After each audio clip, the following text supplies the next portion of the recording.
ایسے امام اعظم ابو حنیفہ بیٹھے تھے، ان کے پاس چند مہمان آئے، توجہ رکھنا، ان مہمانوں کو ان نے دودھ منگوایا۔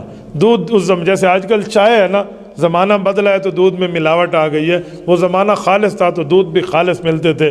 تو ہوٹل میں جا کر بتایا گیا کہ دودھ چاہیے، تو ہوٹل والے نے اپنے شاگرد کو بھیجا، وہ دودھ اس زمانے کے کپوں میں لے کر آیا۔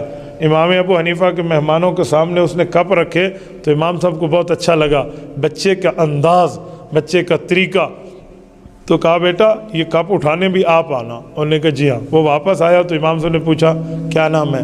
کہنے لگا یعقوب۔ کس کے بیٹے ہو؟ کہا ابراہیم۔ کون ابراہیم؟ کہا وہ ابراہیم جو وفات پاک۔ اچھا اچھا اچھا، آپ یتیم ہیں، آپ تو چھوٹے ہیں، ہاں تو کیا کرتے ہیں؟ حضرت میں تو اس ہوٹل پہ کام کرتا ہوں، ایک ہفتے کا مجھے ایک یا پتہ نہیں 2 درہم ایک ہفتے کا ملتا ہے، امی کو جا کر دیتا ہوں، ہمارے گھر کا گزر بسر چلتا ہے۔ امام صاحب نے کہا بیٹا ایک کام کرو، آپ کو اللہ نے صلاحیت سے نوازا ہے، ایک وقت آئے گا اللہ آپ کو بہت بڑا رتبہ دیں گے، آپ یہ ہوٹل چھوڑ دو۔ تو کہا پھر میری معیشت کا؟ کہ وہ اللہ پاک کی طرف سے میں ذمہ دار ہوں، وہ اگر 1 درہم دیتا ہے تو میں 2 دوں گا، وہ 2 دیتا ہے تو مجھ سے 4 لے لینا، لیکن یہاں پڑھنا شروع کر دو۔ بچے نے کہا ادھر کوئی کام وام تو نہیں کرنا پڑے گا؟ کہا جی نہیں، یہاں صرف پڑھنا ہوگا۔ انہوں نے کہا جی بسم اللہ۔ انہوں نے جا کر کب واپس کیا، پڑھنے بیٹھ گیا۔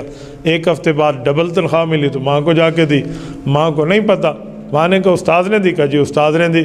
تو ماں اس ہوٹل والے کا شکریہ ادا کرنے آئی، اللہ آپ کا بھلا کرے، آپ نے میرے بچے کا تعاون کیا۔ انہوں نے کہا کون سا بھلا کرے؟ تیرے بچے نے یہاں دوبارہ منہ نہیں دکھایا۔ کہا یہاں نہیں آتا؟ کہا یہاں آج بھی نہیں ہے، دیکھ۔ اچھا کہاں گیا؟ کہا وہ مولوی بیٹھے ہیں مسجد میں، اس کے پاس بیٹھے۔ تو وہ امام صاحب کے مجلس میں آئی اور یہ بچہ پڑھ رہا ہے۔